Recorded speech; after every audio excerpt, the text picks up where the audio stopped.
क्षितिज पाठ पुस्तक से काव्य खंड में पाठ 2 पढ़ाने जा रही हूँ, ध्यान पूर्वक सुने। इस पाठ में राम परशुराम लक्ष्मण का संवाद बड़े ही मार्मिक रूप से तुलसीदास जी ने किया है। नंबर 1, नाथ समुद्र भंजन आरा होया को एक दास तुम्हारा, आयुष कहा कही किन मोही सुन साहेब बोले मुन कोई, सेवक सो जो करे सेवकाई अर करनी कर करी लड़ाई, सुनो राम जैसे बदन तोरा सहसवा समसोरे मोरा, सो बिलगाव ब्याज समाजा न तुम्हारे जय सब राजा, सुने सुने बच्चन लखन मुस्काने बोले परस धराएं अपमाने, बहुत धनी तोरी लड़कारी कबू न आश्रित किन गुसाई, ये धन पर ममता के योतु सुन साहेब बोले भक्त केतु, ये बालक कालबस बोल तो न समार धनु धन तत्पराधन विधि सकल संसार। प्रसंग प्रस्तुत का अभ्यास हमारी हिंदी की पाठ्य पुस्तक क्षेत्र भाग 2 के अंतर्गत गोस्वामी संत कवि तुलसी द्वारा रचित राम परशुराम लक्ष्मण संवाद से अवतरित। इसमें सीता स्वयंवर के समय से धनुष के टूटने पर परशुराम के क्रोध का वर्णन किया है। लक्ष्मण को क्रोध भरे वचनों का उत्तर व्यंग्योक्तपूर्ण देता है। व्याख्या। तब कहते हैं कि कहने लगे, हे नाथ, सिर्फ धनुष को तोड़ने वाला आपका ही कोई दास होगा, आप मुझे आज्ञा दीजिए कि आप यहाँ क्यों आए। सुनकर मुन परशुराम क्रोधित होकर बोले, सेवक वह जो सेवक का काम शत्रु का काम करने वाले के साथ तो लड़ाई करनी चाहिए। हे राम स्वरूप, जिस किसी ने भी यह शिव धनुष तोड़ा वह स्वभाव के समान मेरा शत्रु, वह शीघ्र इस समाज को छोड़कर अलग हो जाए, नहीं तो सभी राजा मारे जाएंगे।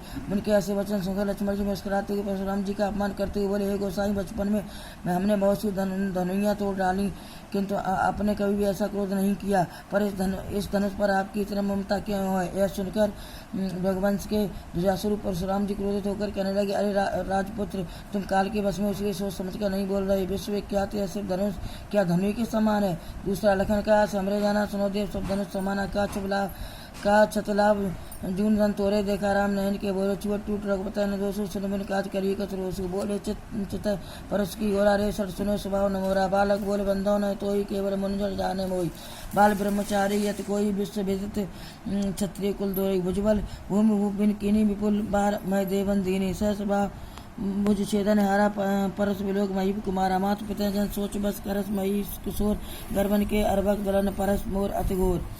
प्रसंग पहले जैसा। व्याख्या। परशुराम की बात का उत्तर देते हुए लक्ष्मण जी ने हंसकर कहा, हे देव सुनिए, हमारी समझ में तो सभी धनुष एक जैसे, पुराने धनुष के टूटने में क्या हानि हुई है।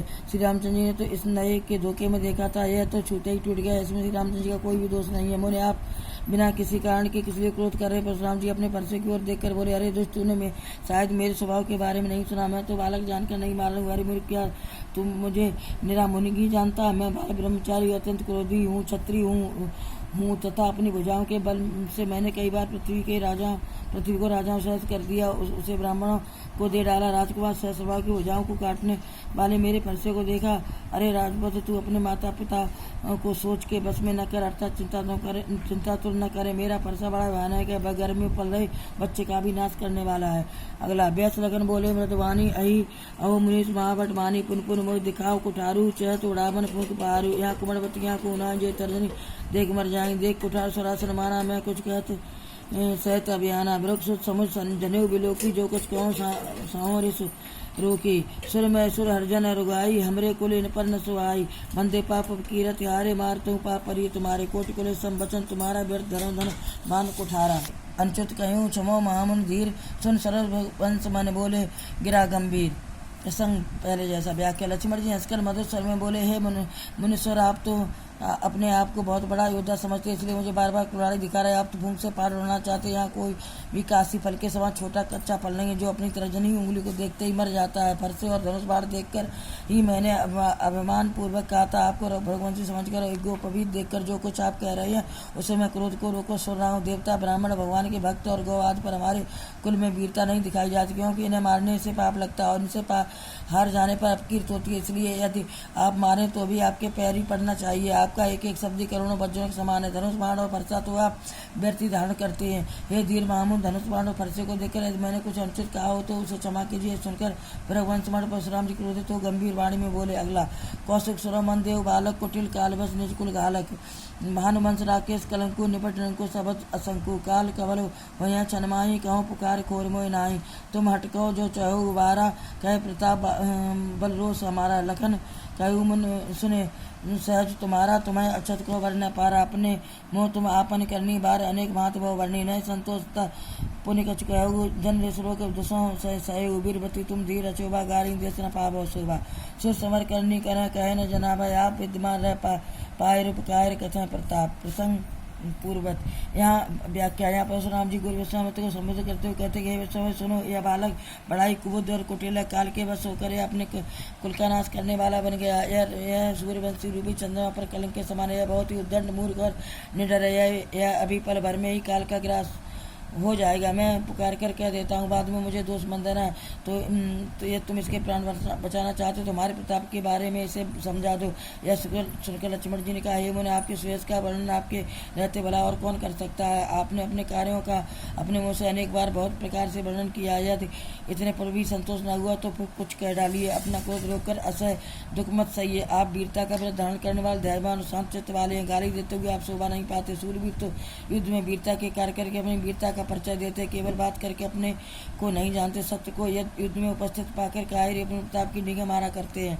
अगला, तुम तो काल हाँक जन लावा बार बार मोह लाग बुलावा। सुनत लखन के वचन कटोरा परत सुधार धरे कर गोरा। अब जन दोष मोह लोग कटबादू बालक बदजोगू बाल बिलोक बहुत में बाँचा। अब यह मन निहार भर महा साचा कौशिक का क्षमी अपराधु बाल दोष गुण गनयन साधु। खर कुठार में अकुरन कोई आगे अपराधी गुरु धोई। उदत देत छोड़ा बिन मारे केवल कौशिक शील तुम्हारे न त ये काटे कुठार कठोरे गुर उड़न होते हैं श्रम थोरे। गाद सुनू कह हृदय हस मुनि हरि हरे सूझ अयम खाड़ न ऊक में अजऊ न बूझ अजू। प्रसंग पहले जैसा। व्याख्या लक्ष्मण नायिका, आप तो मानो काल को हाथ लगाकर बार बार उसे मेरे लिए बुला रहे। लक्ष्मण जी के ऐसे कठोर वचन सुनते ही परशुराम जी ने अपने भयानक परसे को सुधार कर अपने हाथ में उठा लिया और बोले, लोग मुझे दोष न दें। यह कटवचन बोलने वाला बालक मारे जाने के योग्य, इसे बालक समझकर मैंने बहुत बचाया, परंतु यह सचमुच बनने को ही आ गया। परशुराम जी के क्रोध भरे वचन सुनकर विश्वनाथ जी उनके क्रोध को शांत करने के उद्देश्य से बोले, अपराध क्षमा कीजिए। संजय लोग बालकों के दो सर्वगुणों को नहीं गिनते। परशुराम जी बोले, तीखी धार वाले परसे को धारण किए हुए मुझ दया रहे तो क्रोधी के सामने गुरुद्रोही और अपराधी उत्तर दे रहा है। इतना सब कुछ होने पर भी तुम्हारे सिर और प्रेम के कारण ही मैं इसे बिना मारे छोड़ दे रहा हूँ, नहीं तो इसे कठोर परसे से काटकर थोड़ी परिश्रम से गुरु के ऋण से ऊर्ण हो जाता। विश्वामित्र ने मनी मन हंसकर कहा, मुन को तो हरा सूझ रहा है। अर्थात ये श्री राम लक्ष्मण को भी साधारण क्षत्रिय समझ रहे, परंतु ये लौमई अर्थात फौलाद की बनी हुई खड़ग है, गन्ने की बनी खार नहीं जो मुंह में लेते ही घुल जाए। मुनि अब तो नासमझ बने इनके प्रभाव को समझ नहीं पा रहे हैं। अगला, कहो लखन मुनशील तुम्हारा को न जान विदेश संसारा। मात पिता उरिये उरन भाई नी के गुरुगिन रा सोच बड़ जी के सोजन हमरे माथे काड़ा। दिन चल गए ब्याज बड़ आड़ा बाड़ा। अब आनी बिहारैया बोली, तुरंत देव में थैली खोली। सुन कटु वचन कुठार सुधारा, हाय हाय सब सभा पुकारा।